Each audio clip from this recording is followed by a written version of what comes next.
Bom dia. Prontos para o fim do semestre? Não. Ok. Bem, a importante coisa que a gente viu na última aula, uma coisa mais importante, historicamente e matematicamente falando, foi o paradoxo de Russell. E a gente viu, espero que a gente entendeu a ideia, que não é uma coisa tão viajada, bem to the point, bem concreta. Russell definiu o conjunto de todos os conjuntos que não pertencem a eles mesmos e conseguiu, usando o princípio do set builder que a gente tem usado desde o início dessa disciplina, e ele conseguiu achar um absurdo, e a gente viu que o próprio Russell sugeriu uma solução para esse problema, a teoria de tipos dele, que a gente não vai estudar aqui. Na crise da matemática, para justificar também o capítulo o título do capítulo anterior, foi Hilbert, que foi o matemático mais... sim, vamos dizer, acho, nem vi bem o que tu falou, mas vamos dizer assim, da época que ele falou que ninguém vai nos expulsar do paraíso que Cantor criou para a gente.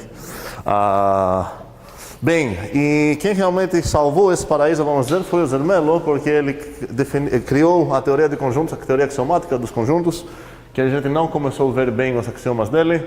A primeira observação dele foi que, esse o General Comprehension Principle, o princípio da compreensão geral, ou seja, o set builder está bugado, tem um bug lá, e a gente não pode ficar usando esse programa, essa ferramenta, sem medo, precisamos tomar cuidado. E ele pensou nessa abordagem axiomática para fundamentar toda a matemática, baseada em duas noções primitivas. O que significa conjunto a gente nunca vai dizer, e o que significa esse símbolo que a gente pronuncia, pertence, a gente nunca vai dizer o que realmente significa. Não vamos dar definições para essas coisas, na mesma ideia que Euclides também não definiu os conceitos principais dele, as noções primitivas. Ok, e eu deixei para vocês tentar praticar traduzindo frases para a lógica. Vamos pegar uma coisa aleatória dessas.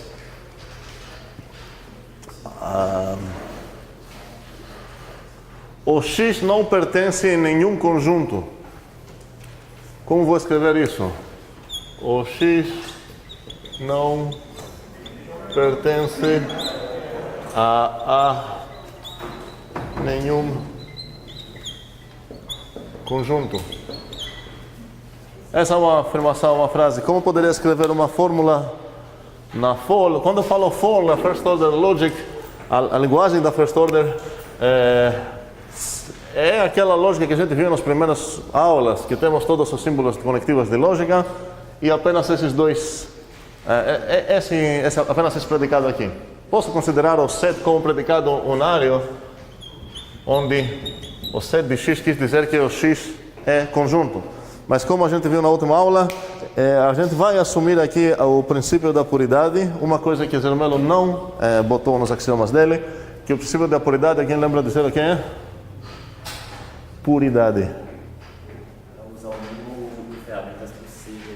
Não, isso não seria um axioma, não um princípio. Essa é uma ideia geral. O princípio é o axioma da puridade, quer dizer que só existem conjuntos.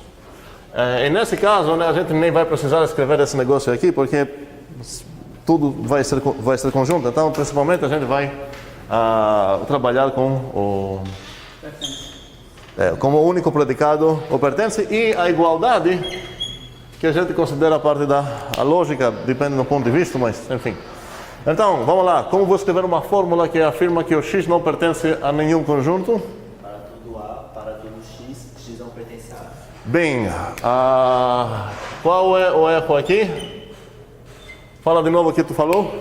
Para todo A, para todo x, x não pertence a A. Se eu queria traduzir isso em português, de preferência com palavras da rua, como poderia falar isso?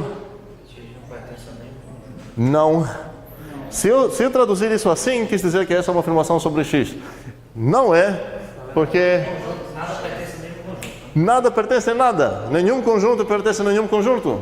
Aqui não afirma nada sobre X. Por que, Gene? Porque no caso ali é um conjunto que não pertence. Qual o problema aqui? É porque ele está colocando para Qual o parador do problema? o primeiro.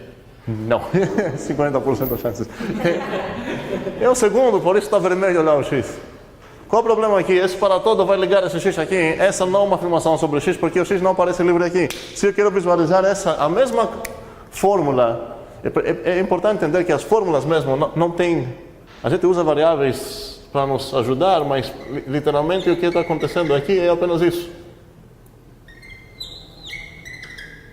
Aqui não tem X. Agora espero que é mais óbvio, aqui não tem X. Então não tem nenhuma chance disso acabar sendo uma afirmação sobre X. Como posso corrigir o erro aqui? Ok, então seria para todo A, o X, que eu vou pintar ele vermelho de novo, o X não pertence ao A. E a gente viu o que significa não pertence, apenas a gente definiu isso como açúcar sintático. Existe X? Como? Se a gente colocar o sinal. Não, se escrever existe X, também eu perdi o X. Porque o quantificador ele vai... Existe X ia fazer a mesma coisa. Existe coisa, tal que coisa, não tem X aqui. E não posso fazer isso porque eu perdi. É a mesma coisa quando você programa e começa um for. Se você escolher no teu for uma variável i, sei lá, e você já usava antes essa i, dentro do for, você perdeu aquele... Acontece sombreamento, talvez, em português, não sei. Moisés? Não, aqui o X é o próprio X. Aqui o X é uma variável aberta, como a gente fala. Denota um certo objeto e essa afirmação é uma afirmação sobre esse objeto.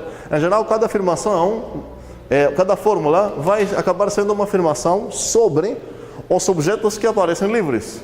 Então, se eu escrever aqui para todo X, essa não é uma afirmação sobre nenhum objeto do meu universo, é uma afirmação sobre o próprio universo. Está dizendo que no mundo, nesse mundo, ninguém pertence a ninguém. Com essa coisa que eu botei aqui. Apagando isso, ela vira uma afirmação sobre um certo cara do meu universo chamado X, que eu não sei nada, não sei quem é esse cara. A mesma coisa se alguém chegar aqui e falar, sei lá, João fez aquilo. A gente não sabe quem é João, mas a afirmação dele é sobre um certo objeto chamado João. Aqui é uma afirmação sobre um certo objeto chamado X. Bem, uma coisa importantíssima para entender, que infelizmente é difícil aceitar para certas pessoas, é que apenas o fato de que você consegue escrever algo, isso não quer dizer que esse algo é verdade. Eu posso escrever que eu sou argentino, tá? Não ser argentino, certo?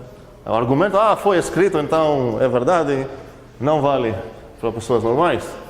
Então, o que a gente vai acabar escrevendo aqui, o fato de que você conseguiu escrever uma fórmula que afirma algo, não quer dizer que é verdade. Essa afirmação, por exemplo, anterior, no nosso mundo de conjuntos, não é verdade, porque, sei lá, o vazio vai acabar pertencendo no singleton vazio. Então, não é verdade isso, mesmo que você conseguiu afirmar isso. Eu espero que isso não é nada profundo, mas eu preciso enfatizar isso. Ok, agora, se alguém olhar para essa fórmula, e a gente vai dizer que essa é uma fórmula de uma certa for, onde, além dos símbolos padrões, ela tem também esse predicado de raridade 2, ok. E a gente perguntar para ele, como você traduziria isso para português? Para a linguagem... Sim, normal, natural, sim. Qual seria a resposta correta?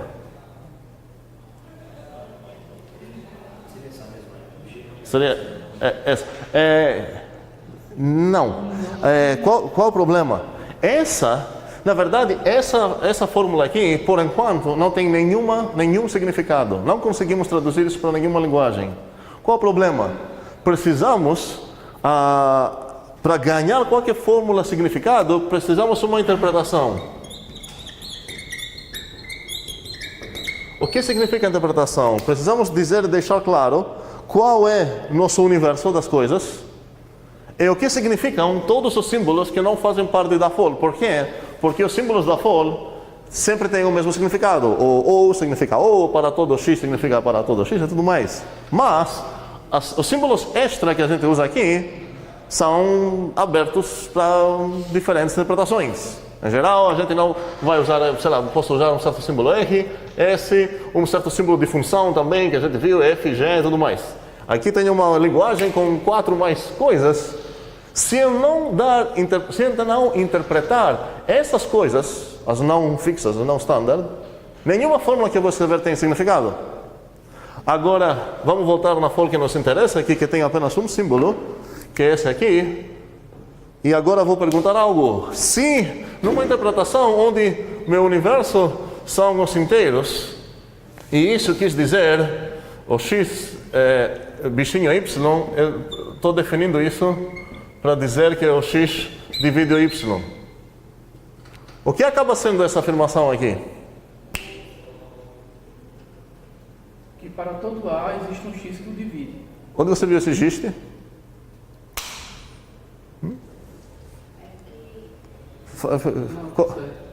Não, mas você começou bem. Para todo A que? Conjunto. Cadê conjunto? Mas não é tudo conjunto? Não. Nós estamos nesse mundo. É uma variável aberta. Estamos aqui? Não é aberto o A, não é aberto. O A está ligado aqui. Mas agora meu universo é feito apenas por inteiros. Não existem conjuntos, existem inteiros. 3 menos 3, 8, sei lá, 0. O que significa então agora essa fórmula aqui? O x, o inteiro x não divide nenhum inteiro. Faz sentido isso? O inteiro x não divide nenhum inteiro. Eu poderia falar que nenhum inteiro tem divisor? Não, essa afirmação é diferente. A principal diferença entre a afirmação de Igor, que falou nenhum inteiro tem divisor, e essa, a coisa mais importante diferença dessas duas afirmações é qual? Alguém pode ver? O X. O X. Aqui essa é uma afirmação sobre um certo cara chamado X. Tua afirmação é uma afirmação sobre o universo, falando o que tu falou, sei lá, nenhum... O que tu falou? Nenhum inteiro tem divisor. Nenhum inteiro tem divisores. Isso não fala algo sobre um certo bichinho meu. Isso fala algo sobre um certo bichinho X. E isso é óbvio porque o X está aberto lá. Como você ia escrever esse negócio? Nenhum inteiro tem divisores?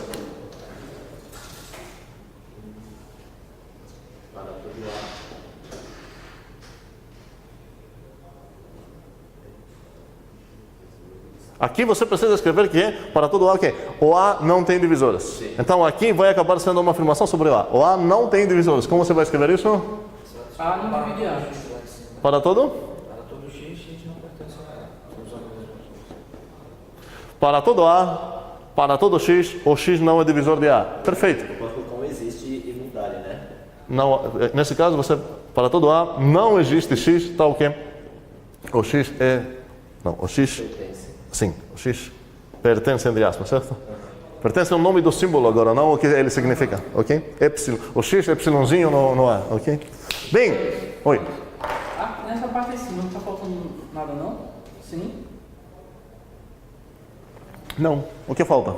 Um A no final? Não, se eu botar aqui, se eu botar aqui, se eu quisesse botar aqui, eu precisaria falar o inteiro X não divide nenhum inteiro. Por que você quer dar nome para esse inteiro?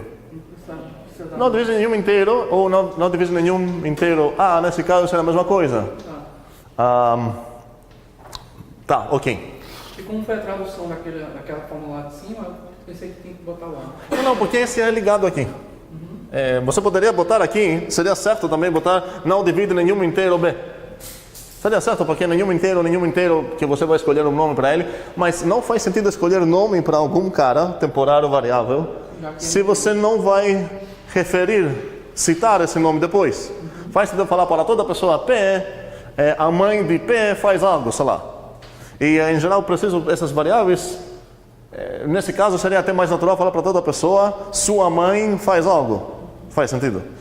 Mas se eu falar para todas as pessoas, P, Q, eu quero formar uma coisa para citar a pessoa P, a pessoa Q, faz sentido usar variáveis na fala, certo? Mas na linguagem formal de lógica, sempre você vai precisar dessas coisas. Ok. Então, a ideia é que uma fórmula sozinha, que aparecem esses símbolos não standard, não tem significado até a gente dar uma interpretação nessa fórmula. E depois que a gente dá uma interpretação nessa fórmula, nessa linguagem, a gente vai falar, ei, meu universo é isso. E os símbolos vou traduzir, falar qual relação esse corresponde no meu universo.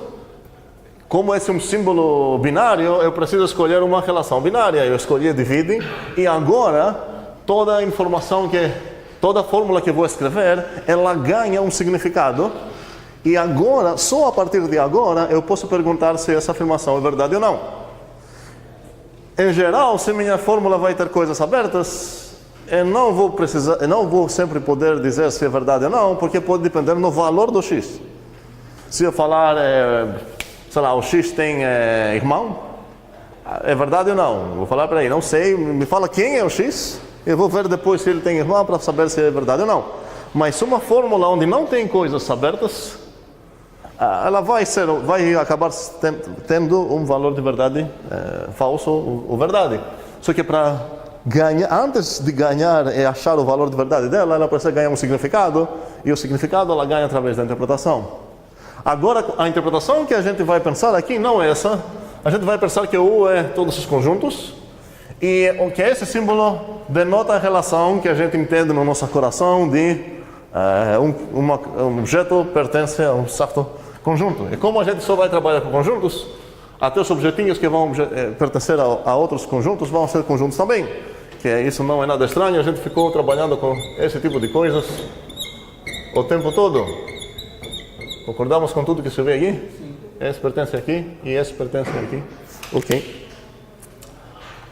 Essa relação é transitiva. Por quê? Me dá um exemplo. Um contra-exemplo. Anderson está apontando para um. Aqui. Ele pertence aqui, esse pertence aqui, mas esse não pertence aqui. Ok? Faz sentido? Se você colocasse 1, 2... Não, pera, não, deixa.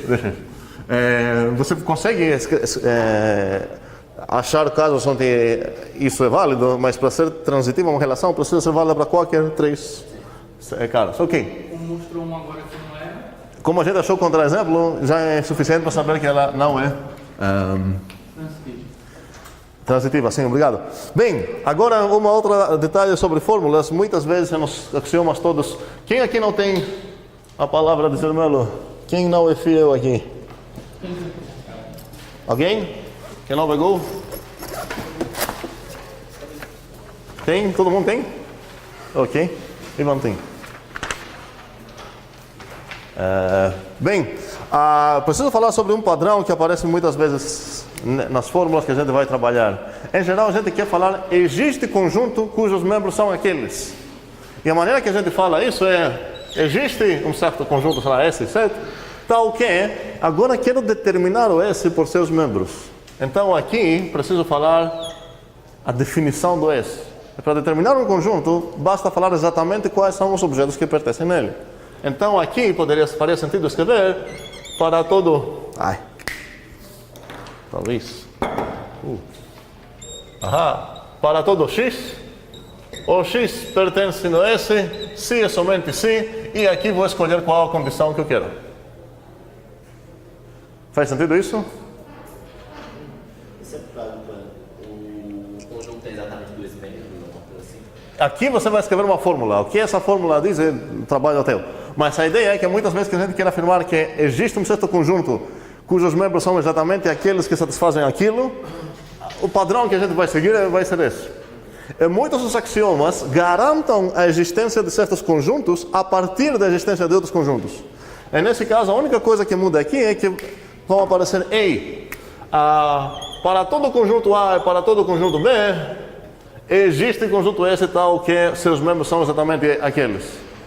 Essa vai ser um padrão que a gente vai ver o tempo todo nas axiomas de de Zermelo, e a ideia é que eu posso ver ele como um construtor de conjuntos, assim que ele vai receber quantos conjuntos?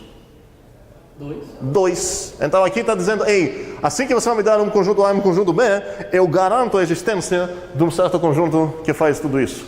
E todo esse conjunto que está garantido, que eu estou chamando aqui, existe esse tal que blá, praticamente aqui está dizendo para todo A, para todo B, vou escrever agora na metalinguagem, não é uma fórmula oficial, eu vou escrever português aqui,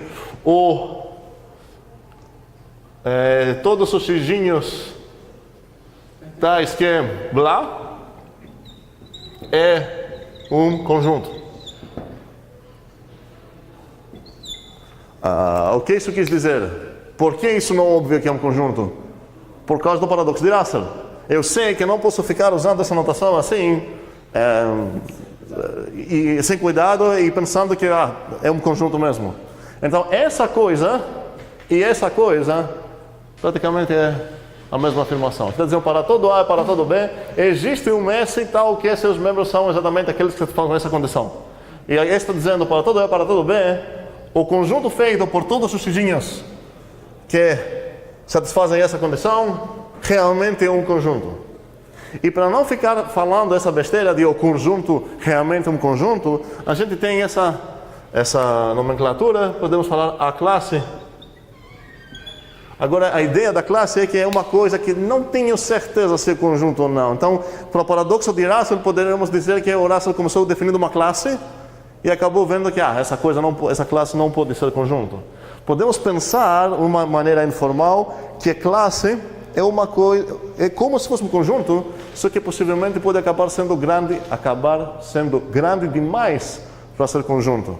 Então a ideia é que todo conjunto realmente é uma classe, mas tem classes que não são conjuntos. O mais famoso exemplo delas é a classe de todas as coisas. Se eu escrever essa classe aqui, todos os x tais que, por exemplo, essa classe aqui é um conjunto? Não. Na verdade, não sei responder ainda, porque a gente não viu os primeiros axiomas. Essa vai acabar sendo um conjunto, porque essa classe é satisfeita por quais membros? Não é zero. Para nenhum membro, ou seja, essa classe é o vazio, e o vazio, como a gente vai ver, realmente é um conjunto, então essa classe é um conjunto. Mas se substituir esse diferente por igualdade, essa classe agora é o quê? É o meu próprio universo, todo mundo é igual a ele mesmo. Então essa vai ser uma classe própria, vai ser uma classe que não é muito grande para ser conjunto, posso pensar ela nessa maneira. Bem, eu acho que tenho tudo que eu quero antes de começar a ver os axiomas. Vou acabar isso aqui. Bem, a ideia é, preciso discutir uma coisinha meio filosófica. A gente ficou falando nos grupos, às vezes falei leis de grupos, às vezes falei axiomas de grupos. E eu optei para usar mais a palavra lei do que axioma. As duas são intertrocáveis lá nesse sentido, mas a abordagem é meio diferente. Axioma, em geral, a gente fala algo que você não pode e não tem o direito de duvidar. Você tem que aceitar isso. Então, se eu falar axioma, Não precisa de prova. também não precisa de prova, sim. E você é uma coisa que a gente, vamos dizer, somos obrigados a aceitar. O axioma que existe um conjunto vazio. Então, prove que existe um conjunto vazio. Não, é um axioma, eu aceito isso. Parece então que axiomas são como se fossem umas regras que um Deus, sei lá, nesse caso Zermelo, botou no universo e não tem nenhuma chance de duvidar dessas coisas. No outro lado, grupos não tem essa vibe, esses axiomas, porque a ideia é que você tem certas leis, eu vou chamar essas coisas de leis agora, e você pega, sei lá, os inteiros, e você fala, beleza, eles não satisfazem as leis. Não é o fim do mundo, isso apenas quis dizer que os inteiros não formam um grupo com aquela operação. Então tem uma ideia meio diferente como a gente trata as leis de grupos, e como Zermelo talvez pensou nas axiomas dele, que o sentido é que essas são os axiomas que podemos aceitar como verdades do universo inteiro. O universo inteiro, no sentido de fundação de matemática, a gente vai conseguir, nesse universo, achar toda a matemática que temos. Isso quer dizer que é uma fundação de matemática. Mas, no outro lado, alguém poderia pegar esses axiomas que a gente vai ver agora de Zermelo e tratar essas coisas da mesma maneira que o grupo teorista, o algebrista, trata as leis de grupos. Falar, ei, essas são certas leis, então vou procurar aqui achar modelos para essas leis, no mesmo sentido que o grupista procura modelos das leis de grupos. Os modelos das leis de grupos são os grupos, os modelos das teorias de anéis são os anéis. Alguém pode falar, os modelos desses axiomas lá são os modelos da teoria de conjuntos. E alguém poderia falar, então, se eu criar esse mundo com esses objetos onde eu pertenço significa aquilo, eu vou perceber que eu consegui satisfazer esses axiomas lá de Zermelo, então pronto, eu consegui construir um universo de teoria axiomática ZDF. Esse F que está na ZDF é um segundo matemático, Frankel, que Zermelo definiu certos axiomas e Frankel percebeu uma certa falha, vamos dizer, falta de 2 axiomas, ele adicionou 2 axiominhas lá. E tem, na verdade, deveria ser bem mais nomes lá. Mas a ideia original e o coração e o principal, o esqueleto, a coluna, vamos dizer, dessas coisas é o trabalho de Zermelo mesmo, 1908. Bem, então vamos lá, vamos ver o que são esses axiomas. Nesse caso, a gente vai pegar a ideia não de teoria de grupos, mas a ideia de essas são as verdades absolutas do nosso universo, a gente tem que aceitar essas coisas e vamos ver o que a gente consegue provar. E aqui, nessa parte como é o nome dele? Quadro, lousa. Vidro, né? Janela. Infelizmente, sim. Ok. Dessa parte, eu vou ficar desenhando nosso mundo. Por enquanto, nosso mundo é assim. É como aqueles sei lá, quando de fadas, como falar que o primeiro dia falamos seja as estrelas, e boom, temos estrelas. O segundo dia, sei lá, seja... Sei lá, assim. Aí, vamos fazer uma coisa parecida, mas por enquanto, nosso mundo não tem nada. Ok? Por quê? Não temos nenhum axioma ainda. Então, vamos lá. O primeiro axioma é o axioma da extensionalidade. A gente encontrou essa ideia na definição de igualdade de conjuntos, nada demais. Isso está dizendo exatamente quando é que 2 conjuntos são iguais. Então, aqui eu vou escrever para todo A. Eu queria ajuda nas variáveis. Usei A e B aqui. Para todo A, para todo B, o que acontece? Se A igual a B, C somente C. A igual a B, eu vou perguntar, cobrar vocês sobre esse somente C. A igual a B, C somente C. X pertence ao A, C somente C também pertence ao B. Ok. Qual das duas setinhas é importante aqui? A direita. a primeira. De esquerda para a direita ou de direita para a esquerda? Esquerda para a direita, a primeira. Você concorda ou discorda? Como? Direita para a esquerda, realmente, Jonathan tem razão. Essa é a coisa importante, porque a outra direção é sempre verdade por causa do que significa que 2 objetos são iguais. Se eles são iguais, você pode substituir A por B, B por A em qualquer contexto. Certo? Então, nesse caso, o que importa aqui é essa direção. Agora ganhamos uma lei, um axioma do nosso universo. Como mudou o nosso mundo? Você consegue comparar coisas agora? Eu consigo comparar coisas, eu ganhei uma ferramenta que me permite decidir, ou não literalmente decidir, mas eu sei o que significa que 2 coisas são iguais, mas, pelo que eu saiba, ainda não existe nenhuma estrela, nenhuma pessoa, nenhum rio, sei lá o quê. Então, muito importante esse axioma, mas não muda por enquanto nosso mundo. A segunda coisa, está falando, seria bom escrever os nomes deles, extensionalidade, esse é o empty set. O empty set está afirmando, e seria bom não olhar para os axiomas agora, está afirmando que existe um conjunto sem membros. Como vou escrever isso? Foi parte do homework para hoje. Existe um certo essezinho. Então, para todo, vou escrever X aqui, para todo X. Não, pertence a isso. Ok, tá. Vamos dizer que a média de todas essas coisas que falamos foi exatamente essa. Ok, e agora meu mundo mudou. Precisa parênteses? Não, porque não tem outro jeito para parsear isso. Meu mundo agora mudou aqui. Não é um buraco negro, tem um bichinho. Certo? O próprio vazio. Quantos bichinhos você tem no meu mundo? Só um. Não. Uma resposta boa aqui. Tá. É o símbolo do vazio.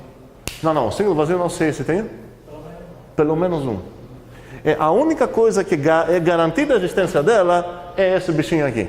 Se eu estou seguindo o Zermelo mesmo, que ele nem pegou o axioma da puridade, que toda coisa é conjunto, talvez Eric também está aqui. Talvez tenha Gilberto aqui voando, eu também. Tá? Tem outras coisas, talvez. Não sei. Mas a única coisa garantida até agora é um conjunto sem membros. O que a gente já consegue provar apenas até aqui?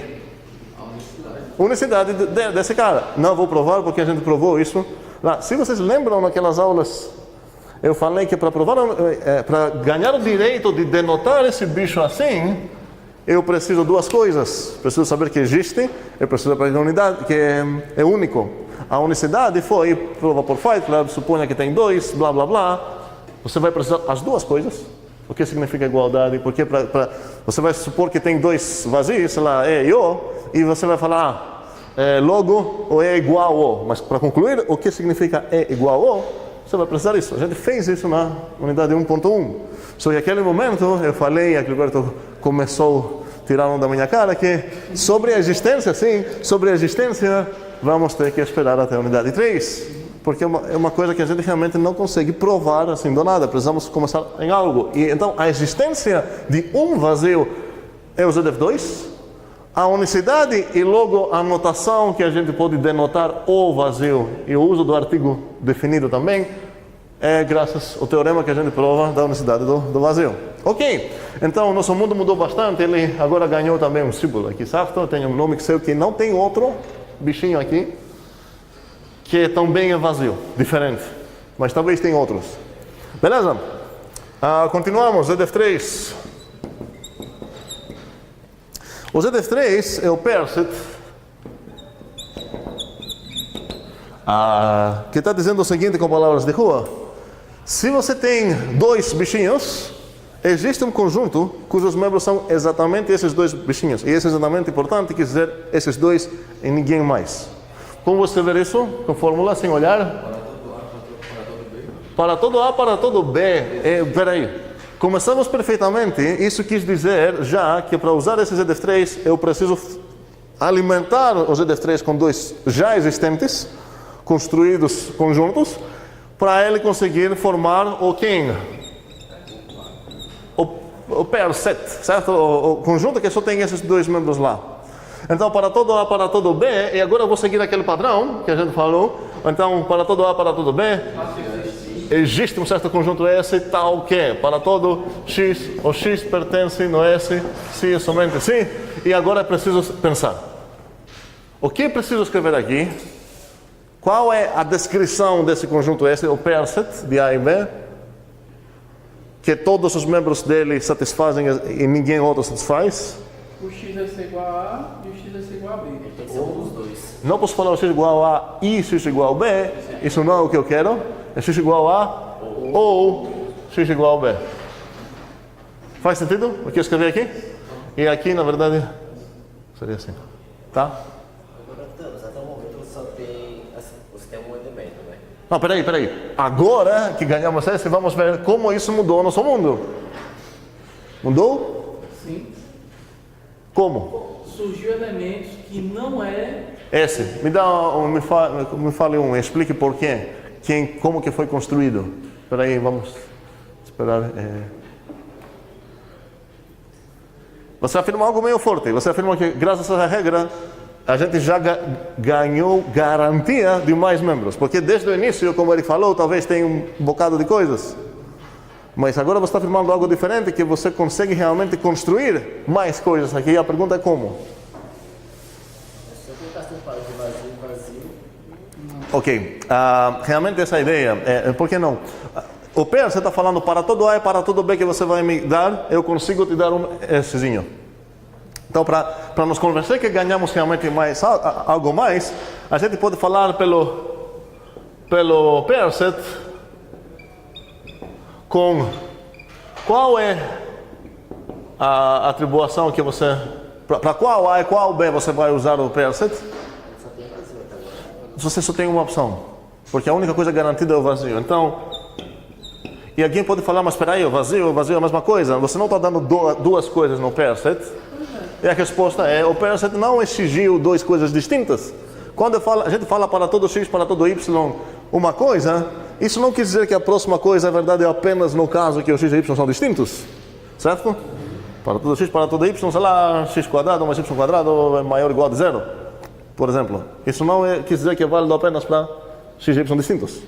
Bem, então, se eu aplicar o pair set com essa substituição, eu ganho o quê? Eu ganho que existe um xzinho tal que é para todo x pertence no S, se é somente se,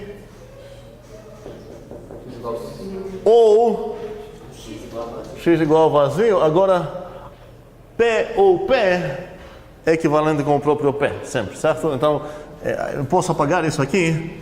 Se eu falar o x pertence no S, se é somente se, o x é o próprio vazio, qual conjunto é esse? É o símbolo do vazio. Ok, então eu ganhei essa coisa.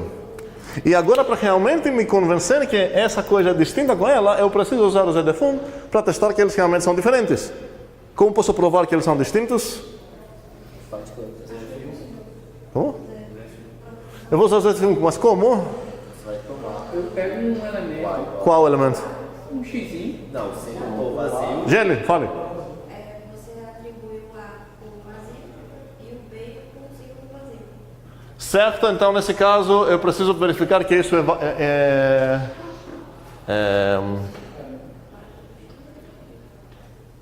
peraí. Tá certo isso? Não, porque quando você silencia A igual a B, você silencia. a setinha que você apagou.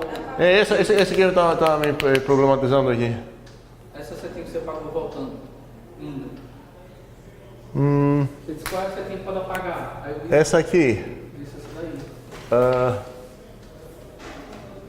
Alguém pode me ajudar? Não, tá de boas. Tá de boas, porque eu quero provar que o A é diferente de zero. Então, se eu chamar isso P, implique que essa mesma coisa é equivalente com não P, implique não que. Faz sentido isso? Certo, mas não, realmente eu vou precisar disso. Estou sem condições de pensar agora. Vamos deixar esse ponto para pensar depois. Bem, no final das contas, para provar que eles são distintos, eu preciso achar uma coisa que está no um e uma coisa que não está no outro. E nesse caso, qual é essa coisa? O símbolo do vazio não está no... O símbolo vazio não está em nenhum dos dois. Então não é bom testemunha. Quem eu preciso escolher aqui? O vazio. O vazio está aqui? Sim. O vazio está aqui? Por quê? Porque, pela definição dele, ele não tem nenhum membro. Ok. Ou seja, eu sei que meu mundo ganhou pelo menos mais uma coisa. É só isso? Fale. Muito bem. Ele percebeu que apenas com essas três leis, meu mundo, na verdade, mudou drasticamente, porque agora é garantida uma existência de uma quantidade infinita de conjuntos. Qual é o outro conjunto que eu posso criar?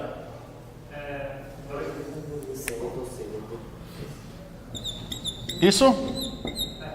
Como você vai criar isso? Sim, mas como? Você pode criar isso mesmo. Mas com qual? Você estava pensando talvez nele? Certo, se você escolher como AS como BS, você vai criar isso. Mas se você criar como AS e como B também S, você vai criar esse. E a gente acaba de perceber que a gente consegue provar um teorema de Singleton que está dizendo o seguinte: se o A é um conjunto, então o Singleton A é um conjunto. Como posso justificar isso? tomando ele como membro dele mesmo?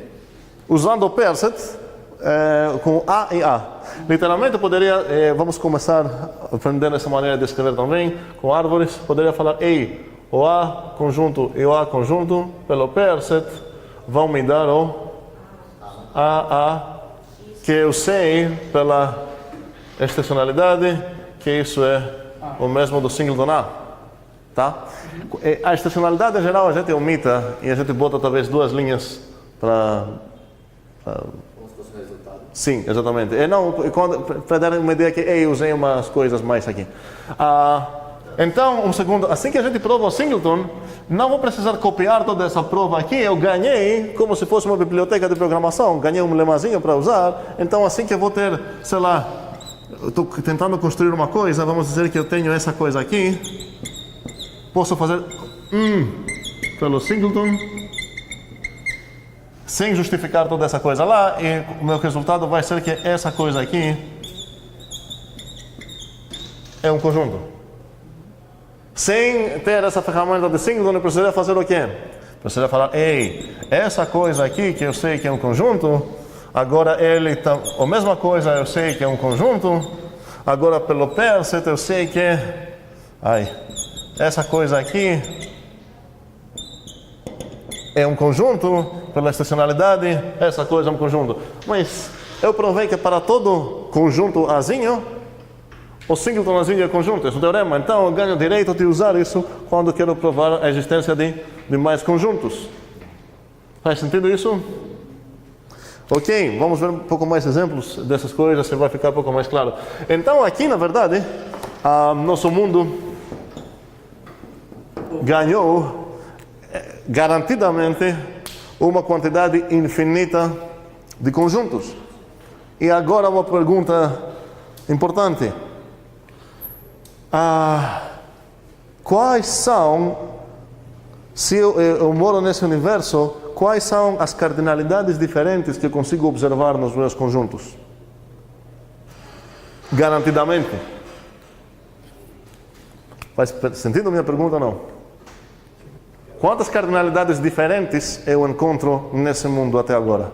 Eu acho que só um. Só uma, não. Duas, infinitas. Três. Vamos concordar com ele que 3. Por que 3? Aqui uma. 0. Aqui outra. Não tem a mesma cardinalidade de cima, não? Não, esse tem um membro, esse tem 0 membros.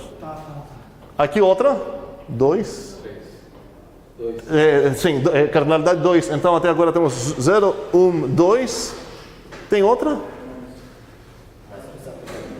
Como? Se você aplicar os F3 de novo, Sim? aí você vai aumentar a cardinalidade. Sério? Como? Vai ser o... Você consegue, por exemplo, construir esse conjunto aqui. Ele também tem 2. Você consegue construir esse conjunto aqui? Ele também tem 2. Você consegue construir esse conjunto aqui? Quantos membros ele tem? 2. Você nunca vai com esses axiomas. Como a gente pode provar isso? Olha, as únicas ferramentas para construir axiomas é ou o empty set, que ele está dizendo que do nada, tem um vazio, então cardinalidade 0, ou o percet.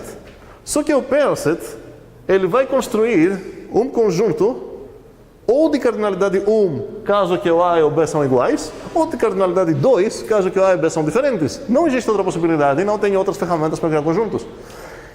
Então, mesmo que meu universo tenha uma infinidade de conjuntos, nenhum deles é maior que 2 em cardinalidade. Ok? Faz sentido isso? Bem, continuamos. Ganhamos então o singleton, blá blá. Só para brincar um pouco com árvores e tudo mais, todos agora vocês vão ter que escrever um pouco. Se eu quero realmente provar que um certo conjunto, na verdade quero construir um certo conjunto. E o conjunto que quero construir é esse aqui que eu falei.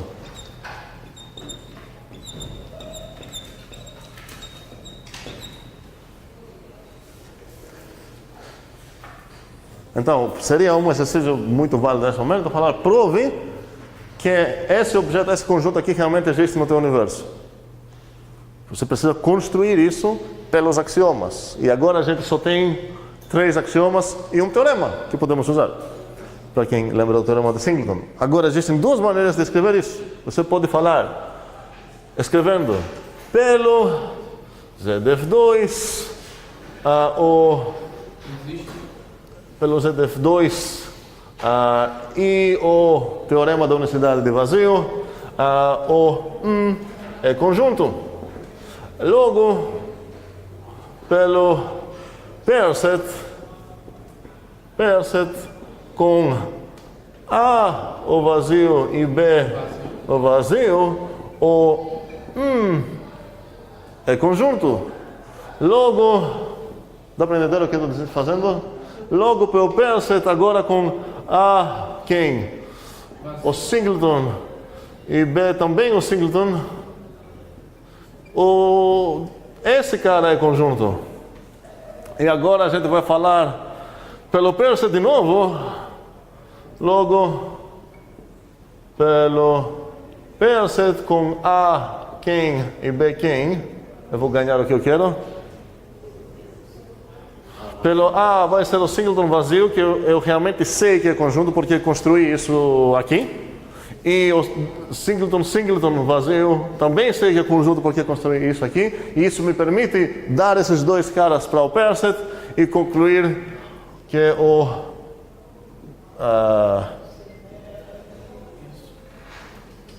esse cara é conjunto. 100% aceitável escrever nessa malha e tudo mais. Eu não vou escrever nada mais assim. Eu vou escrever com árvores. Se vocês não praticarem e não gostam das árvores, não são obrigados a fazer isso, mas para quem não praticar com as árvores, sugiro escrever com texto. Porque é garantido que a árvore vai ser uma abominagem, sei lá. Então vamos lá, como escrever a mesma coisa. Em geral, você bota teu alvo na raiz da árvore e você veja o que você gostaria de ter para criar esse bichinho. Então, como eu ia resolver esse problema? Eu ia falar, ei, quero construir isso. Isso, para ser construído, basta usar o Perset nesses 2 novos alvos. E agora terminei? Não, porque minha árvore tem Mais camadas. Galhos. galhos abertos. É galhos? É branch? Galhos. Galhos. Ok, galhos abertos. Então preciso fechar todos os galhos para garantir algo. E como eu ia fechar isso? Eu ia falar, ei, peraí, isso é pelo singleton. O teorema singleton basta provar que ele é um conjunto. E esse também pelo singleton basta provar que esse cara é conjunto. Aqui de novo pelo singleton basta provar que esse cara é conjunto. Terminei? Não. Não, porque tem galhos abertos. Como vou fechar esses galhos? Pelo empty set, certo? E agora fechei. Vamos observar uma coisa. Posso pensar, se eu pensar então os axiomas como certas ferramentas, devices, sei lá, que tem entradas e construem conjuntos, a aridade do Perset é 2. Por quê? Porque começa com para todo A, para todo B, antes do existe. A aridade do empty set é 0. Ele fala diretamente, ei, aqui o empty set, existe um tal conjunto. Isso quer dizer que e o singleton, a aridade do singleton é qual? Como foi o teorema de Singleton? É fórmula? Para todo X, Para todo A, vou escrever. todo A, existe. Essezinho, tá o quê? X, tá o quê? Para todo X, aí. Tá o quê? Para todo X. O X pertence nessezinho, se é somente se, o X é igual ao próprio A. Agora, por que isso não faz parte do ZDF, da lista dos ZDFs? Porque a gente provou isso. A gente não quer botar teoremas demonstráveis nessa lista de axiomas, queremos apenas coisas que são independentes mesmo. Muito bem. Então, a aridade 1, isso quer dizer que cada vez que você está construindo uma árvore, assim que você escolher o singleton, ela vai criar um galho. Se você aplicar o Perset, Ele vai criar duas coisas. Ou seja, para usar o pair set, você precisa de duas coisas. Para usar o empty set, 0 coisas. Então ele fecha o galho. E para usar o singleton, você vai precisar de uma coisa. Muito bem. Ok, entendemos como escrever essa fórmula também? Ok. Bem, não era um exemplo muito interessante, é só para ver, para mostrar como usamos as árvores para economizar. Fica bem mais clara a nossa construção. Ok, temos 3 axiomas até agora e chegamos no ZF4.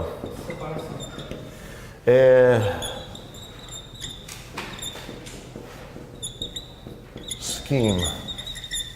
Eu vou ter que explicar esse scheme, mas o separation está dizendo o seguinte: para toda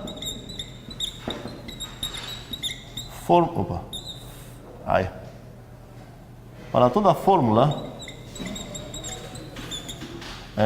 φ de uma certa coisa, φ de x, o seguinte.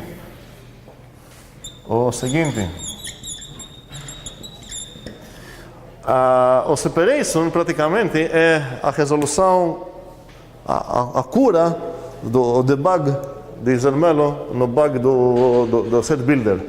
O set builder te permitiu definir conjuntos dessa forma. Fala aí, seja esse conjunto, todos os x tais que blá.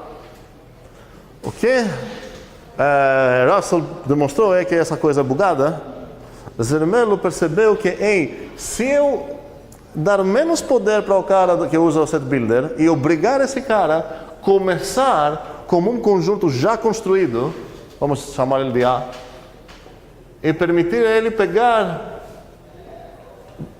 usar o set builder nessa forma, ou seja, você não vai conseguir construir o conjunto de todos os x do universo tais que é φ de x, aqui é a fórmula φ de x. Mas, se você já tem construído um certo conjuntinho A, você realmente pode aplicar um filtro, o φ de x nesse caso, esse é o φ, e que vai cortar, vamos dizer, o A e ficar apenas com aqueles que satisfazem o φ. Mas a ideia é que não vou te permitir criar toda essa coisa, pode acabar sendo grande demais, você vai explodir o mundo. Mas, se você já tem um certo conjunto A, você pode aplicar essa coisa pegando todos os xzinhos do A, tais que satisfazem teu filtro, tua tesoura, sei lá o que. Faz sentido isso? Como vou escrever o seguinte: para qualquer fórmula que você gosta, eu não vou restringir a fórmula. E foi, na verdade, Frankel que insistiu que isso foi depois. Foi Frankel, não lembro, mas não foi Zermelo. É o primeiro que pensou: como a gente vai falar o que você pode escrever aqui? Você vai escrever aqui apenas uma fórmula da FOL de teoria de conjuntos, apenas com aquele símbolo de epsilonzinho. Beleza? Separation para toda a fórmula φ, o seguinte: quantas coisas eu preciso dar para esse bichinho para me dar um novo conjunto? Uma. Depende, essas duas são que? 2 para operar e dar 2 conjuntos? 2 conjuntos para operar e dar um terceiro conjunto. Não, literalmente eu preciso de uma fórmula e um conjunto. Assim que tem um conjunto, a fórmula vai cortar a coisa e vai me permitir construir o conjunto que pega apenas os membros que satisfazem essa condição. Então aqui vai ser para todo A, existe S, tal que, ajuda, sem olhar. O quê? O mesmo padrão. Para todo X? Se pertence ao S, se é somente se, duas coisas. O X é um membro do A, é um deles, mas não é qualquer deles, é um deles que satisfaz isso. Então o X pertence no A e φ de X. Ele satisfaz essa filtro. Qual é a função? O φ? Não, o φ é uma afirmação, é uma fórmula. Que depende de uma coisa. O φ de x pode ser, sei lá, o x é singleton. O φ pode ser o próprio predicado de singleton. Nesse caso, isso te permite fazer o quê? Pegar um conjunto estranho e jogar fora qualquer membro dele que não é um singleton.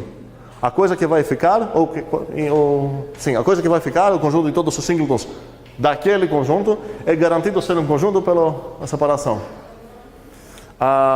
Mesmo que fique só um, né? Como? Mesmo que fique só um. Mesmo que fique até nenhum.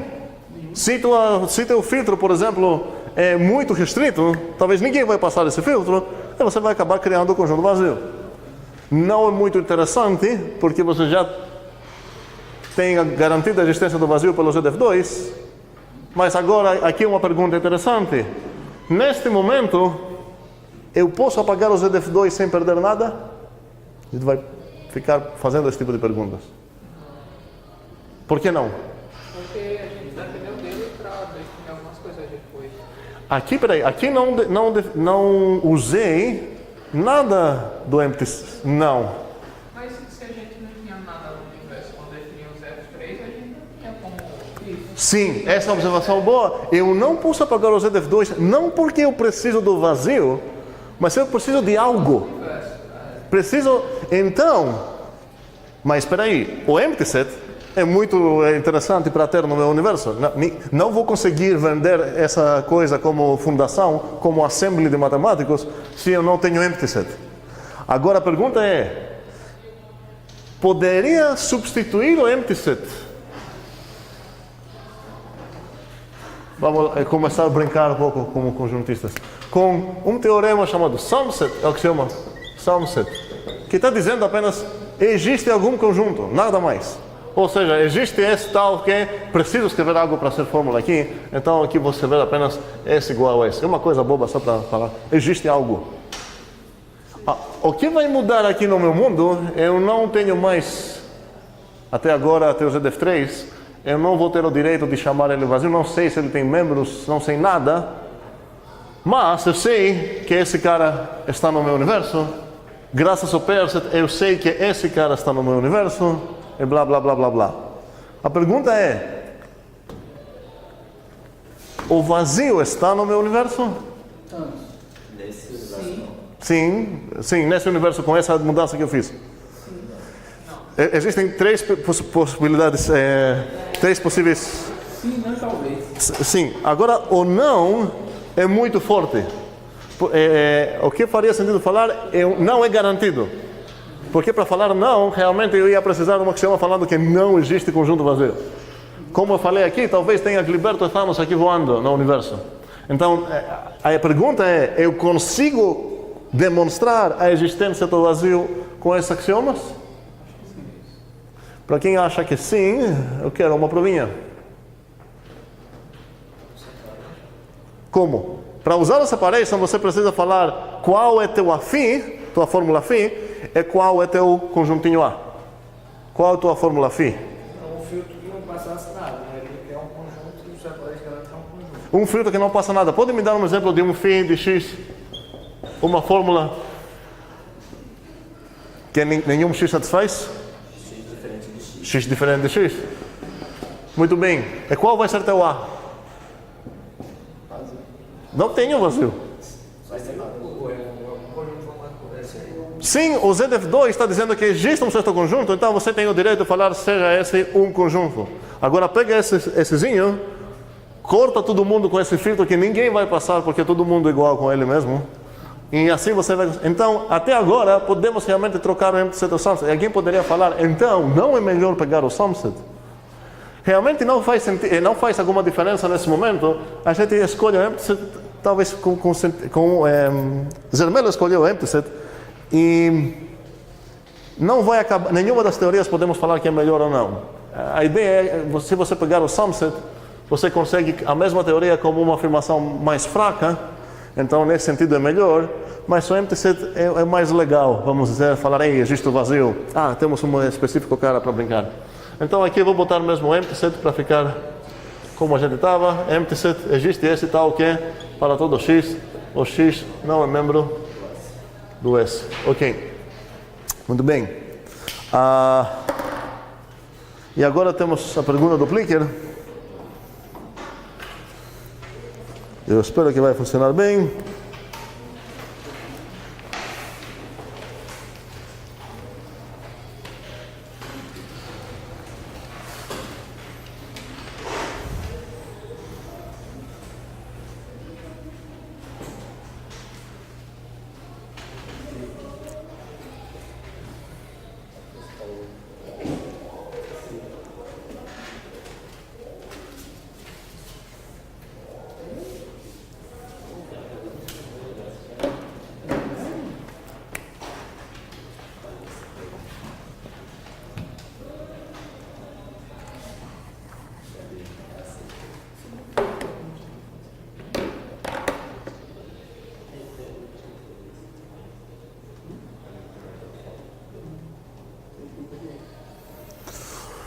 com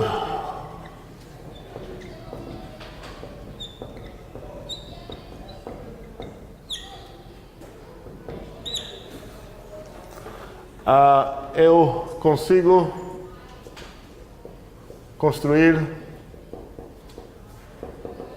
conjuntos de qualquer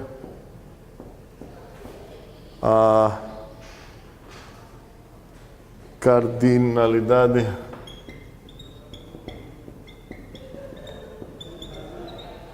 finita. Mas eu preciso mais um axioma porque é uma das respostas aqui envolve mais axioma. Então, até agora entendemos como funciona o nosso mundo. O separation vai me permitir, vamos voltar no aplique daqui a pouco. O separation vai me permitir construir alguma coisa que não podia construir já?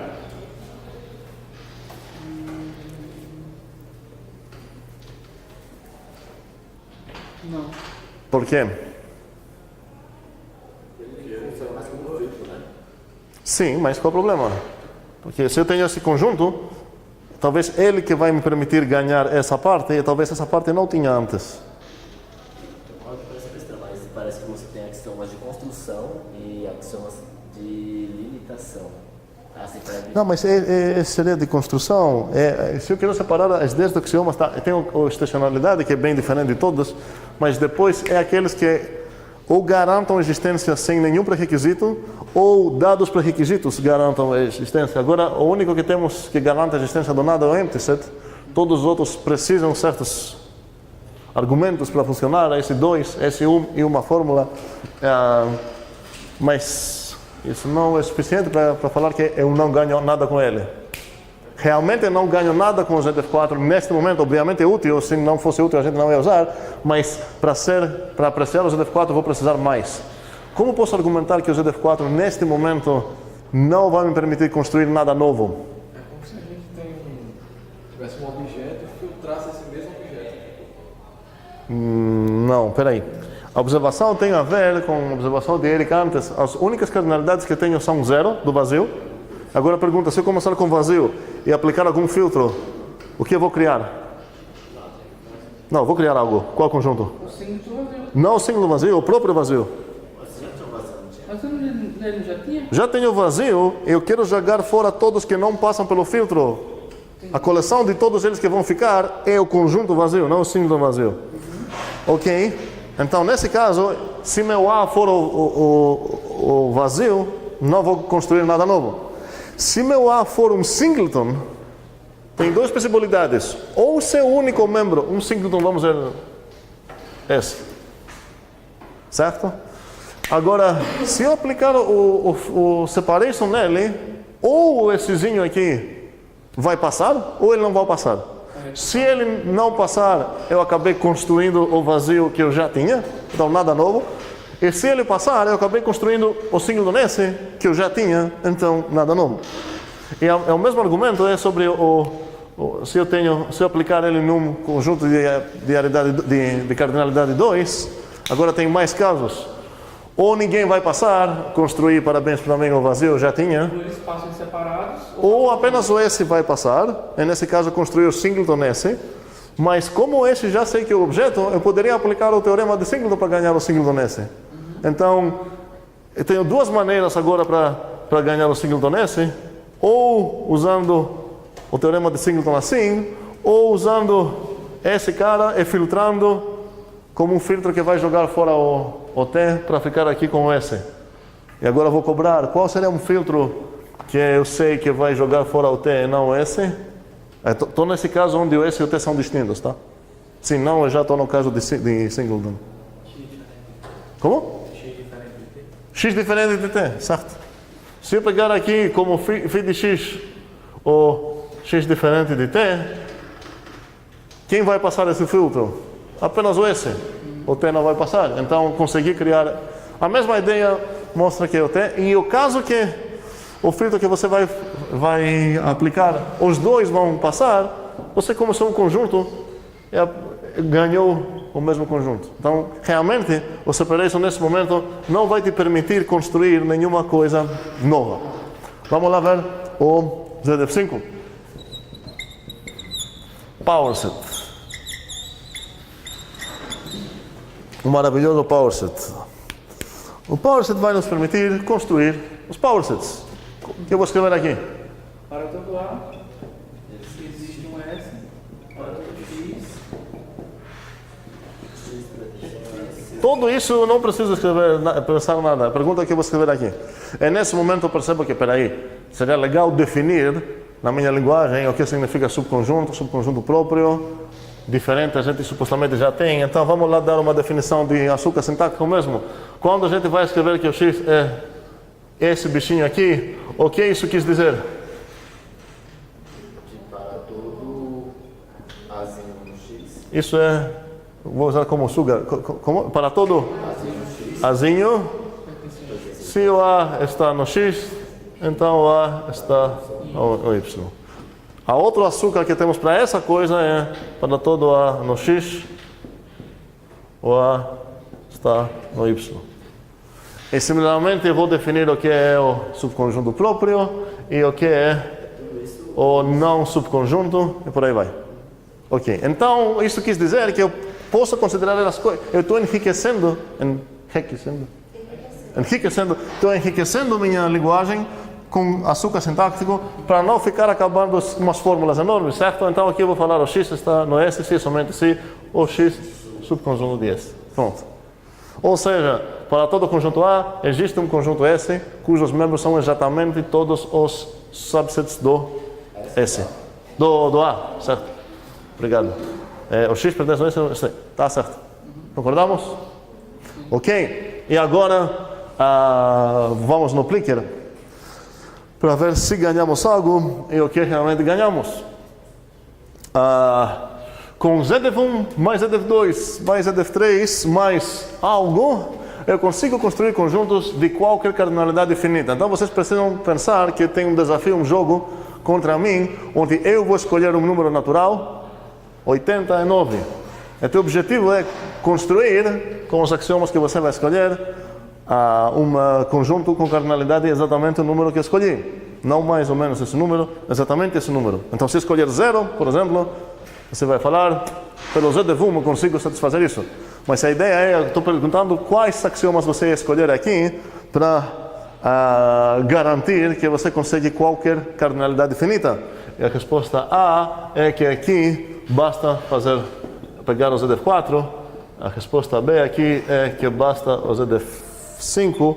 A C está afirmando que eu necessito o ZDF4 e o ZDF5. E a resposta D é nenhum dos A, B, C. Vou dar um minuto aqui para pensar. Pensem que eu vou em vários desafios meus. Eu vou falar aí, conjunto com 3 membros. Tem como fazer? Conjunto com 5 membros, 8, 12, sei lá. 1000 membros. Consegue fazer? Porque até o ZDF3 a gente viu que os únicos números que você consegue satisfazer é 0, 1, 2. Se escolher um cara com 10, já era. Ou com 3, já era.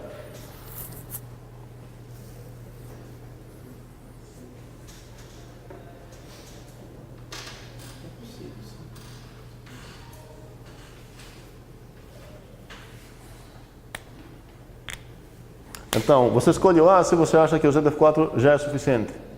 Escolha o B se você acha que o ZDF5 é suficiente sem o ZDF4. Escolha o C se você acha que os dois juntos são suficientes. E o D se você acha que mesmo com os dois ainda tem desafios que você não vai conseguir satisfazer. Bora votar.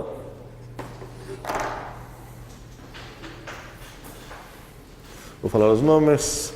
Agliberto Moisés Reno, Paulo Moisés, Igor Elma, Anderson, Tarles, Heráclito Ailton, Jonathan, Geli, Ivan, Eric, tem mais? Jefferson, pegou. Ok. A maioria acertou. Resposta certa é ZF4 ou ZF5. O que eu quero ver é por que não é suficiente o ZF5. Se eu botar apenas o ZF5, qual será um desafio que não consigo atender? Pode criar vários powers, mas sempre vai ter, ou pode ter entre uma cardinalidade e outra. Se quer um power 7 do 2, por exemplo, você vai ter o 4, mas não 3. Faz sentido isso? Quais são os únicos números que eu consigo satisfazer? Se meu oponente escolher qual número, eu estou feliz que eu consigo criar, construir um conjunto dessa cardinalidade. 2, 4, 16. Certo. Todos. Não são as potências de 2? Todos os números de 2 elevado a 2, a 2, a 2, a 2, certo? Seriam o 0, o 1, o 2, o 2 elevado a 2, o 2 elevado a 2 elevado a 2. Porque de cada coisa eu vou puxar para o power set. Ok, mas por que se eu adicionar o separation, eu consigo construir agora conjuntos de qualquer cardinalidade mesmo? Você vai abrir o 4, por exemplo, e você vai receber um de 3. Um de 3 e um de 1. De Aí 3. você vai conseguir completar esse multiplicar. Se meu desafio então é 10, construir uma coisa com a cardinalidade 10, como posso construir um conjunto com a cardinalidade 10? Muito bem, eu começo com o empty set, eu pego o power set dele, ele tem um membro.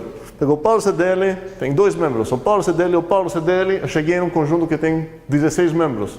E agora vou ver 6 desses caras de 16, e eu vou aplicar um filtro para jogar esses 6 fora. Qual vai ser esse filtro chato que eu vou escolher? Φ de x. X diferente de o primeiro, o segundo, o terceiro, o sexto, tá? Consigo fazer, é chato, mas eu consigo criar conjunto de qualquer cardinalidade finita. Bem,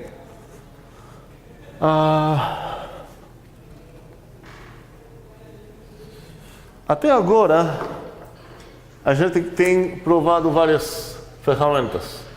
Temos construído várias ferramentas. Temos o vazio, certo? Quais outros? Posso ver ele como operador unitário, porque é um constante, o conjunto vazio. Do mesmo jeito que o zero, posso ver ele como constante. Tem uma coisa unária, o singleton, o formador de singletons. Tenho essa coisa, formador de doubletons. Que mais eu tenho? Agora o formador de 2 elevado a... Peraí, não, tenho o power set. Para qualquer azinho, o power set de azinho eu sei que é conjunto. Tenho já essas coisas. Pergunta. Queria, obviamente, para atender meus matemáticos, definir a interseção. E a pergunta é, preciso essa ou vou adicionar um axioma? Eu acho que não precisa não. Peraí, se é para precisar, meu axioma teria essa forma. Para todo A, para todo B, existe um S, tal que para todo X, o X pertence no S, se é somente se, o X pertence no A e X pertence no B. Então, a pergunta é, eu vou adicionar esse como axioma ou não? Eu vou adicionar ele como axioma se eu não consigo provar ele como teorema. Mas se eu consigo provar ele como teorema, eu não vou adicionar para poluir minha lista de axiomas. Quero uma coisa compacta, simples e econômica. Vamos provar então isso. Qual é o desafio aqui? Dado o A e o B, construir a interseção. Alguma ideia? Eu tenho conjunto A e conjunto B, quero construir a interseção deles. O pair set. Posso usar o pair set se eu tenho o A e o B, e usar o pair set, eu vou ganhar esse cara. E agora? Isso não vai me ajudar. Porque se esse é meu A e esse é meu B, eu quero pegar esses caras e definir esse conjunto. Não é o ZF4, não? Para usar o ZF4, você precisa me dar duas coisas. Qual é a tua fórmula, que é o filtro, e qual é o teu A.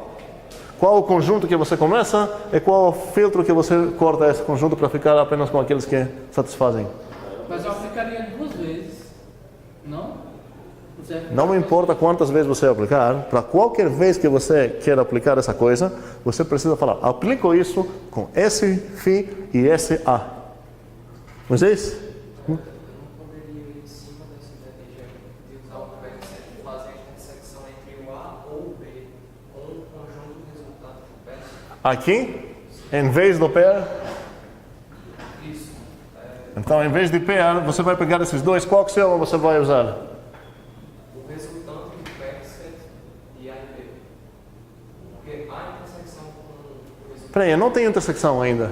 Esse é o meu objetivo. Eu não tenho esse operador. Ninguém garanta que a interseção de dois conjuntos é conjunto. Você vai usar o Power 7. Preciso provar. Como? Power 7 aí. Não. Não, porque se eu usar o F3, você pode usar F1. O ZDF3 não vai me ajudar, porque o ZDF3 vai introduzir chaves aqui. E essas chaves são chatas. Vou ajudar.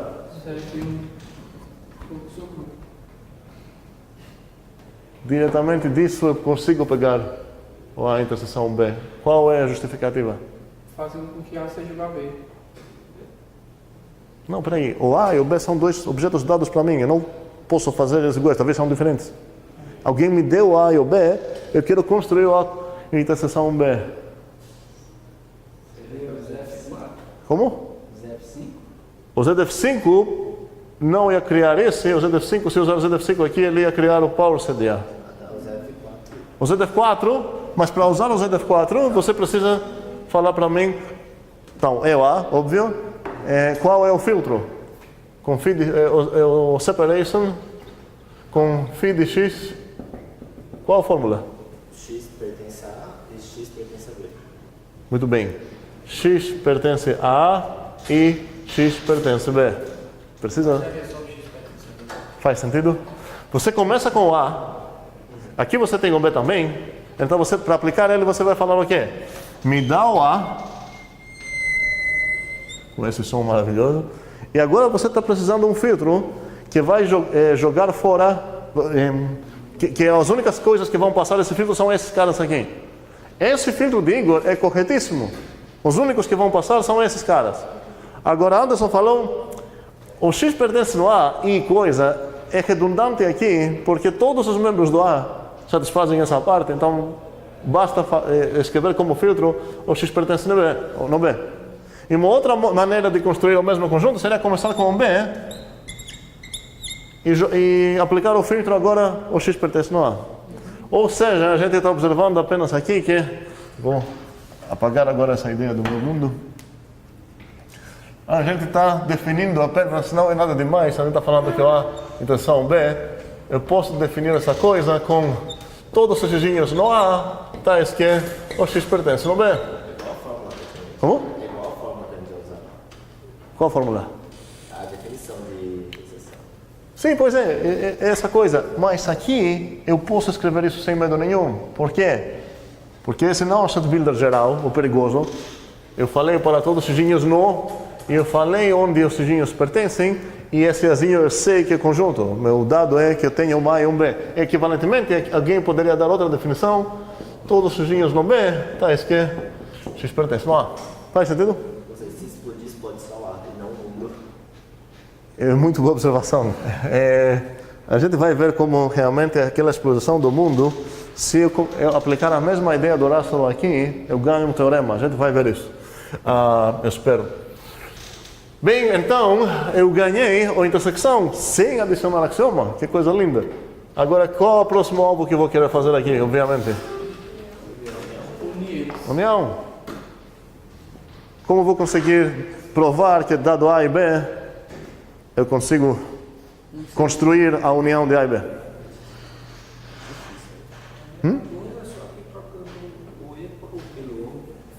Pelo quem? Pertence a A ou X pertence a pelo U. Certo, mas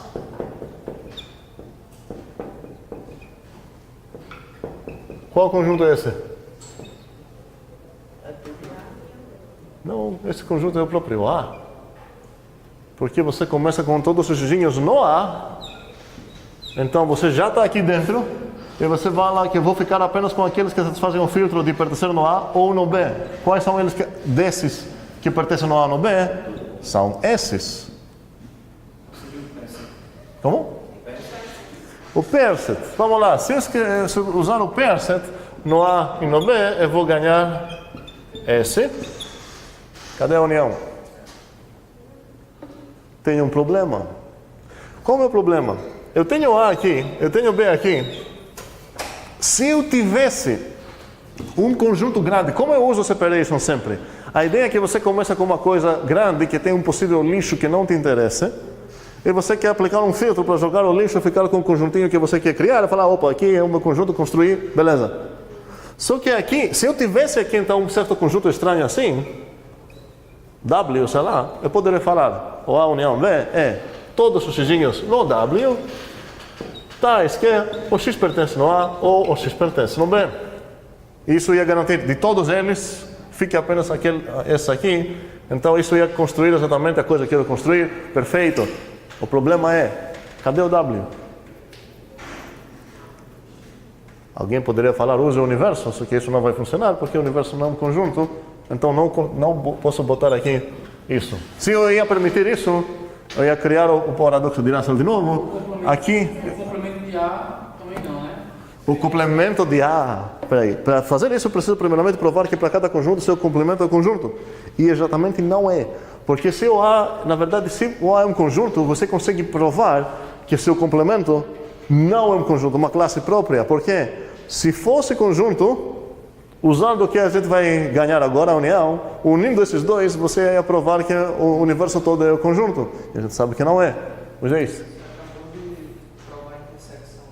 Intersecção eu consegui. Porque na intersecção não precisei uma coisa maior dos dois, basta pegar um dos dois, porque a interseção já é incluída, sabe? Então você pode começar com o elemento de A e dizer que ele pertence à união se X pertence a B e não pertence à intersecção entre os dois, né? Não, o que vai oferecer para mim se eu ganhar um certo bichinho aqui dentro?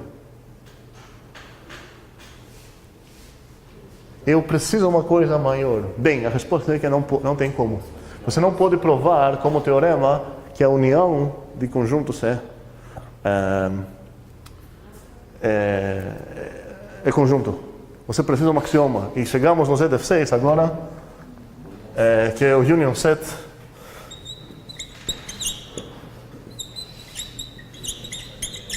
Que em vez de falar sobre a união binária, ele fala a união unária. Unitária, né? Não, unária. Como vou escrever isso então? Vamos ver se quem lembra que é a definição de união unária, tal que é para todo X.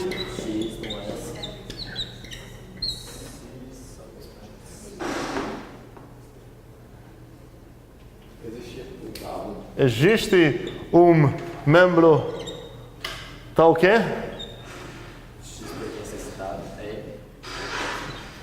Tal que é que? O X pertence no M e o M pertence Ao A. e o M pertence ao A. Sei lá, talvez é mais uma. Essa união, a definição da união está dizendo que para cada conjunto, sua união é conjunto. Agora, se eu tenho isso... Tá, com esse union set, agora eu não posso dizer que...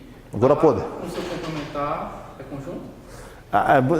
Para ficar um pouco mais limpo e elegante, vamos primeiramente provar que com essa coisa eu consigo ganhar o binário também. Então a pergunta é, se eu tenho dois caras, como posso construir a união desses dois?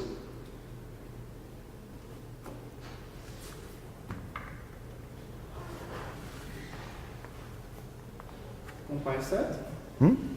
Fale como. Com pai set? Você vai precisar do pair-set.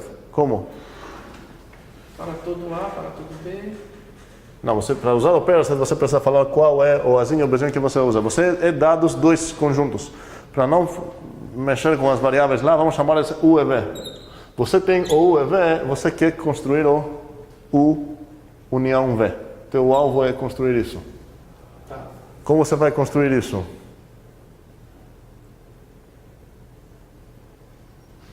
Existe um U, existe um U. Não existe, não tem questão, existe um U e existe um V. Você já tem o objeto U e o V. Uzão, o de universo. Não, esqueça o universo. O universo não é um objeto que você pode mexer nele. Não é um deles. É, dos bichinhos aqui. A gente sabe disso. Porque, boom.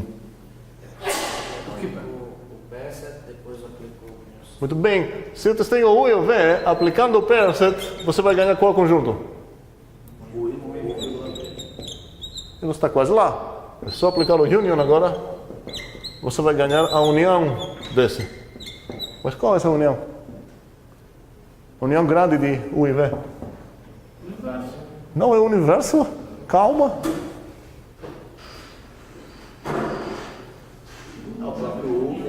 Essa coisa é o próprio união V. Essa é a coleção de todos os objetos que pertencem a pelo menos um dos dois. Ou seja, o união V, certo? Ou seja, ganhamos isso. Similarmente, dá para provar, não vou fazer isso. Esse operador, esse operador, esse operador, todos são definíveis com os axiomas que a gente tem. Até o ZF6.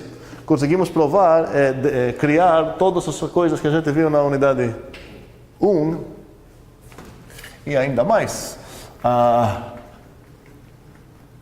Na unidade 1, em vez de conjuntos, a gente viu mais tipos diferentes. Exemplo.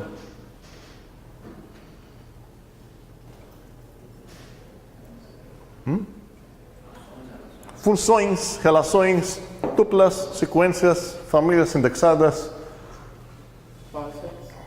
Powerset são conjuntos, não é tipo de coisa. Powerset é um operador que cria coisas tipo conjunto. O que mais? O cross também é. O cross é um operador, só que ele necessita a existência do tipo tuplas, porque ele cria conjunto de tuplas. Então, a primeira coisa, então, que é talvez uma das poucas coisas que a gente vai ver é como implementar essas coisas. Então, a ideia é que a gente tem o papel de assembly, criador de uma linguagem low level, que é a teoria de conjuntos. Nossos clientes, os programadores high level, são os matemáticos. E o matemático chega aqui e fala: ei, eu preciso tuplas, eu preciso relações, eu preciso funções, a coisa que você está vendendo para mim só tem conjuntos. E para a gente satisfazer o nosso cliente, a gente precisa criar um certo compilador e implementar esses tipos que ele quer. No mesmo sentido que você se implementa em as outras disciplinas, você pega a lista, sei lá, como que a mãe natureza te deu, a tua linguagem deu uma lista como tipo primitivo, e o teu objetivo é criar, sei lá, pilhas. Pilhas é o nome? É assim? Certo, stack, sei lá o que, hash map, sei lá o que. E a ideia é que você tem certos tipos primitivos que a tua linguagem te oferece, você construa novos tipos, implementa esses tipos na tua linguagem, e depois você fala para o usuário: ei, aqui é a interface, você vai ficar usando apenas a interface, você não precisa saber como que foi implementado aqui na minha máquina de teoria de conjuntos, deixa isso comigo. Então agora nosso objetivo é criar tuplas. E a primeira coisa que a gente vai ter que fazer é perguntar ao nosso cliente matemático: o que você quer dessa coisa? O que é uma tupla para ti? E agora o trabalho desafiador é do nosso cliente e não nosso descrever, dar o interface que ele quer usar, vamos dizer. O que você necessita de tuplas? Ele vai falar: ok, bem, tuplas para mim vai ser vamos fazer tuplas de tamanho 2, tá? Depois vai ser fácil. Tupla é uma coisa que preciso ter duas. Preciso satisfazer duas. Não, tá, ok, sim. Duas, é a realidade 2. Eu preciso satisfazer duas coisas. Vou chamar ela tup 1 e tup 2. A tup 1 é a igualdade que ele quer nas tuplas. Ele fala: esse operador, quando vou aplicar em objetos meus, eu vou precisar que ele satisfaça o seguinte: o x, y igual com o x', y'. Quero que isso implica que o x igual ao x' e o y igual ao y'. E a outra direção também é garantida pelo que significa igualdade. Então, o primeiro desejo, não, exigência, como falar? Demanda. Sim, a primeira demanda, obrigado, do meu matemático é essa. Então, a coisa que eu preciso construir para ele vai ser um certo operador binário que ele precisa satisfazer isso. Ok. E a segunda coisa que essa não é tão óbvia, é que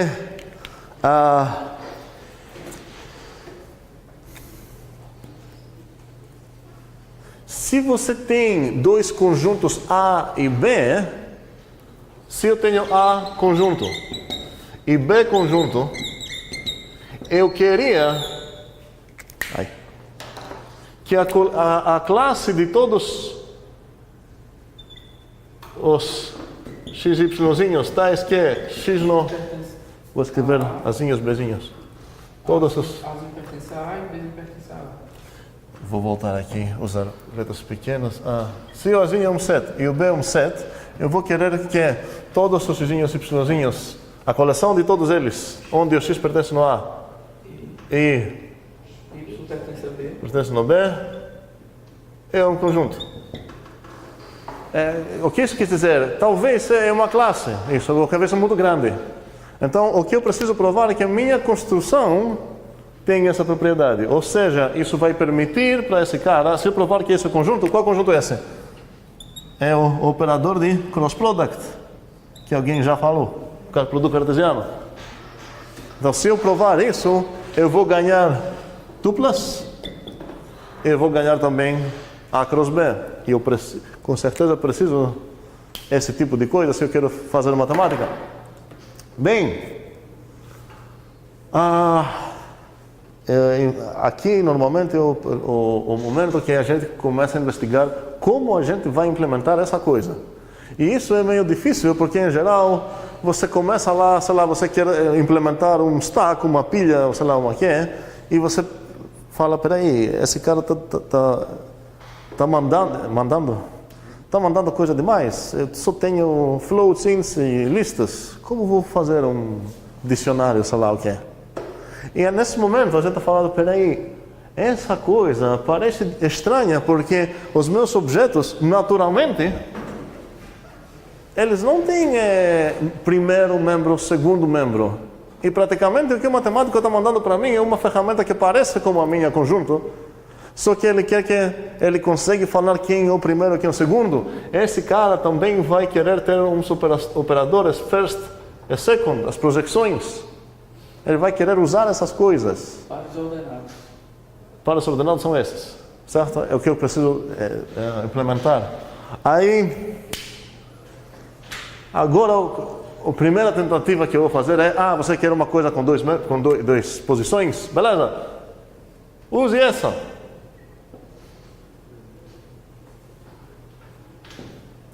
Então, essa coisa que você quer, eu vou implementar assim. Eu tenho o direito de implementar ela, eu vou implementar ela assim. Vou falar que o Azinho e o Bzinho aqui é isso. É uma implementação boa? Por que não? Como assim a saída vai ser a mesma que a entrada? Isso não é um argumento bom. Como? Eu perdi. O cara queria usar o AB. Ele queria que se ele botar, sei lá, o vazio aqui e o não vazio aqui, ele queria que essa coisa seja diferente dessa. Mas se usar essa definição, eu vou perder essa distinção de primeiro e segundo membro, e essas duas coisas vão acabar sendo iguais, o meu cliente vai reclamar. Porque o negócio que eu implementei para ele não serve para ele. Ele não sabe, não tem como extrair o first e o second nessa coisa. Bem, eu vou dar qual é a resolução. Tem várias, é importante entender isso. Uma delas dessa aqui, Não, pera. Tem várias maneiras de implementar tipos. Isso é programação também. Não existe só uma maneira de implementar as pilhas. Você tem liberdade. Aqui tem várias maneiras de definir um operador de par ordenado como conjuntos. Nosso objetivo é achar uma, provar que ela tem essas duas, satisfaz essas leis. A partir desse ponto, a gente não vai olhar nos detalhes de implementação. Então, os teoremas que a gente vai provar, se a gente usar apenas essas duas, nossa teoria vai ser operador de par ordenado agnóstica. O que quer dizer agnóstica? Ela não se importa se é um outro cara achar outra implementação e a implementação dele também é boa, satisfaz o cliente, O cliente poderia trocar essa implementação, talvez é mais rápida ou melhor para um motivo. Em geral, o nosso cliente não liga sobre os low-level details, os detalhes. O cliente quer mais o resultado final. O cliente quer apenas usar essa notação e para a gente vender nossa teoria para ele, a gente precisa implementar isso, fazer o compilador. Kuratowski foi um dos caras que resolveram esse problema, dos implementadores, compiladores lá, e deu uma coisa que parece meio estranha, mas não é tão complicada. Deu essa definição. Então, isso quer dizer o quê? Meu cliente vai escrever, sei lá, vazio, singleton vazio, eu que mexo com os detalhes, os low levels, eu vou tratar isso como se fosse esse conjunto aqui. Então, para mim, essa coisa vai ser esse conjunto. Agora, preciso provar que essa implementação não tem problemas como aquele que o Paulo falou, ou seja, essa coisa realmente é satisfeita com essa coisa. Essa prova é extremamente simples, é só você pegar casos. Porque assim você tem isso igual com isso, literalmente o que você ganha? Dois casos, x igual Não, peraí, literalmente você já ganha algo. Qual é esse? Se você tem essa igualdade, eu posso concluir o quê? Traduzir apenas a definição do operador.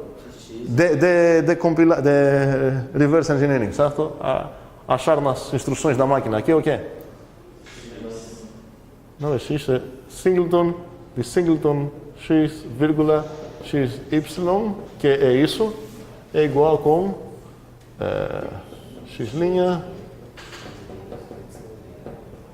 Eu tenho isso. E agora a pergunta é, se com essa igualdade eu posso concluir que x igual a x' e y igual a y'. É um exercício muito... Aqui você precisa realmente pegar uns casos, ver se o x e o y são o mesmo objeto, sei lá o quê.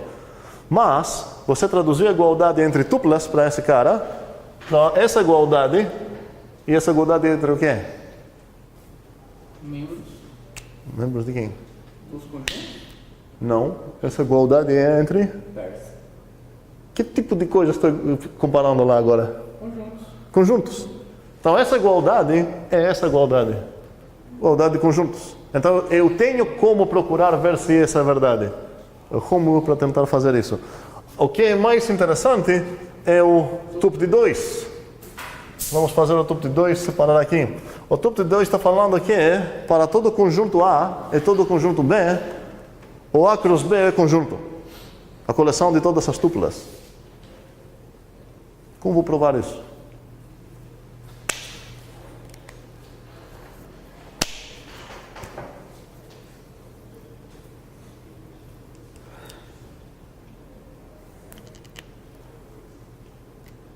Quero provar que a coleção de todos os XY, tais que o X pertence no A e o Y pertence no B, é conjunto. Por que não é garantidamente conjunto isso? Garantido como conjunto já? Pronto. Seja A cruz B, pronto, definido, conjunto. Qual o problema?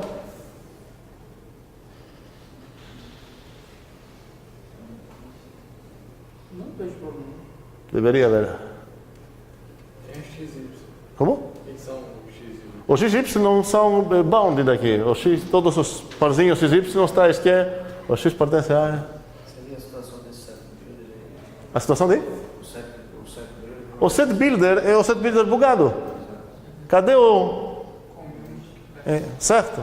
Se eu conseguir achar um certo W tal que todos esses bichinhos pertencem nesse W, provavelmente meu W vai ter mais lixo lá, na verdade, e depois já tenho o filtro pronto para jogar fora o lixo, eu vou pegar só esses caras aqui.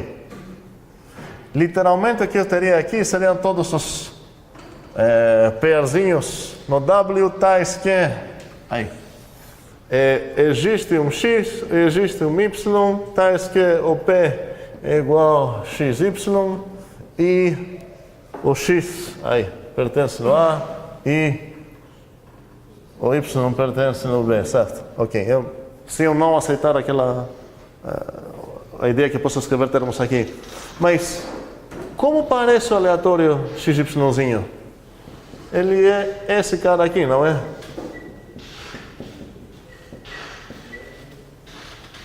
E a pergunta é, se eu sei, vou apagar todas essas coisas agora. Se eu sei que o xzinho pertence no A. Então eu sei que o xzinho pertence no A. E eu sei que o yzinho pertence no B. Será que eu consigo achar um conjunto grande, com bastante lixo, que todos eles vão pertencer nesse conjunto grande? Minha pergunta aqui é, se o x pertence no A, onde eu tenho certeza que o signo do x pertence?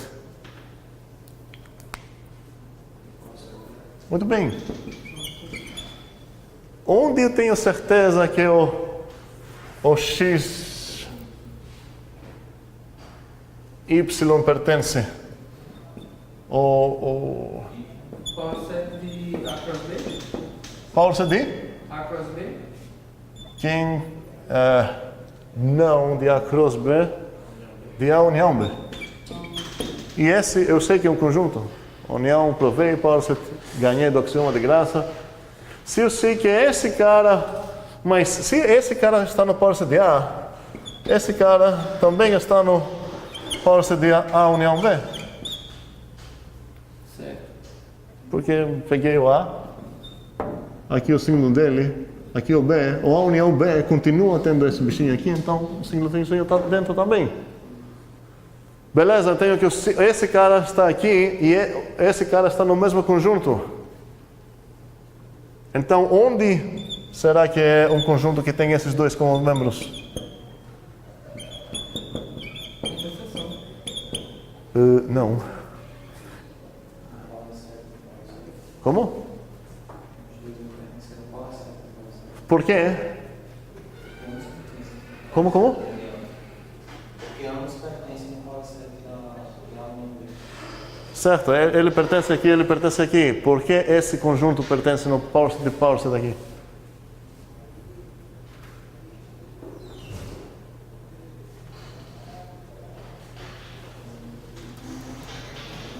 Porque como o power set ele agrupa os elementos que estão dentro do conjunto, no caso o x. Espera aí, um segundo. Essa coisa é um subconjunto dessa?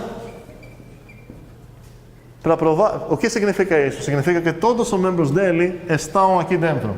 Esse está aqui dentro? Esse está aqui dentro? Ou seja, essa coisa é subconjunto desse. Mas o que significa que ela é subconjunto desse? Significa que essa coisa pertence no power set de A união B. E por que eu estou feliz? Porque eu achei meu W. Qual é o meu W? Power set é power set. Exatamente. De quem? Então a ideia é o A cross B para provar que ele pega o power set de A união B. Isso vai ter muito mais coisas do que... Vai ter coisas que nem correspondem em tuplas. Nossa implementação, se você ver um aleatório zeros e uns na tua máquina, isso talvez corresponde numa letra do ASCII, sei lá, A, mas tem coisas que não correspondem a letra nenhuma. Se você está trabalhando com bancos de dados, uma certa sequência de zeros e uns pode corresponder num certo tipo de dados pessoa. Se trocar um pouco umas coisas, isso não vai fazer sentido, não vai representar nada. No mesmo sentido, aqui dentro tem coisas que não representam nenhuma tupla, mas com o nosso filtro, a gente vai acabar apenas com, não apenas com coisas de tuplas, ainda mais com aquelas tuplas que se o primeiro membro pertence no A e se o segundo membro pertence no B. Bem, paramos aqui. Obviamente vai ter bastante homework e até sexta. Bem.